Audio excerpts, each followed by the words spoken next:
Ces tableaux sont des tableaux inédits qui sont toujours restés dans la même collection, à savoir la collection Bellim.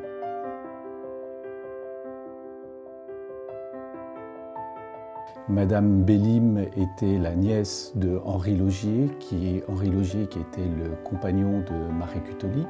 Henri Laugier qui a été un des fondateurs de l'OMS. Marie Cutoli, qu'on ne présente plus, qui a fondé cette maison de mode Mirbor et qui a principalement édité des tapis et des tapisseries de tous les artistes importants de l'époque. Picasso, Miro, Léger, Matisse, Braque et tant d'autres.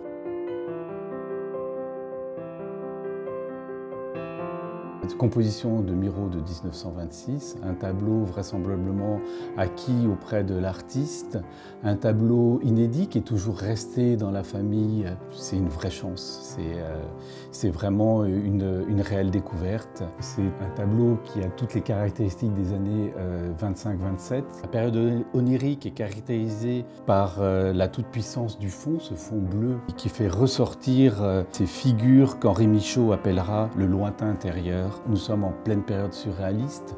Le manifeste date de 1924 et Breton déclarait Miro comme le plus surréaliste d'entre eux.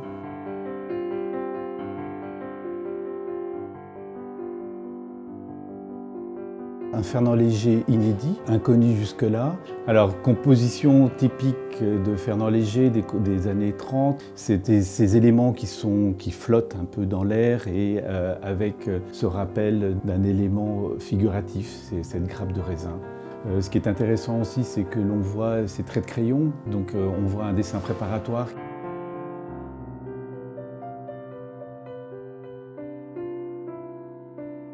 Un autre Fernand Léger, cette fois-ci de 1929, il est inédit par le sujet qu'il traite. Il s'agit d'un portrait de femme. Ce ne sont pas les femmes caractéristiques de Léger qui sont des femmes un peu stéréotypées, très colorées. Là, on a un tableau d'introspection. Cette femme qui, manifestement, ne semble pas tout à fait d'accord qu'on la portraiture. Ce portrait a figuré à la rétrospective Léger de 1956 au Musée des Arts Décoratifs. Au dos, nous avons une étiquette de la galerie Flechtime qui mentionne un nom, Maria Lani, une actrice polonaise qui a eu la particularité de demander son portrait à tous les artistes qui étaient un peu importants de l'époque, Bonnard, Matisse, Braque, Van Dongen, etc.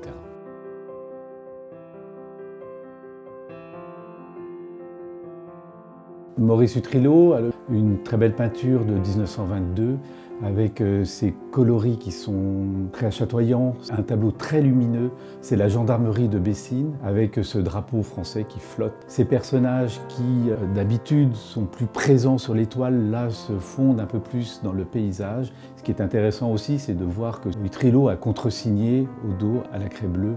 Et donc sa signature célèbre, Maurice Utrillon V, V pour Valadon, qui était le nom de sa mère, Suzanne Valadon.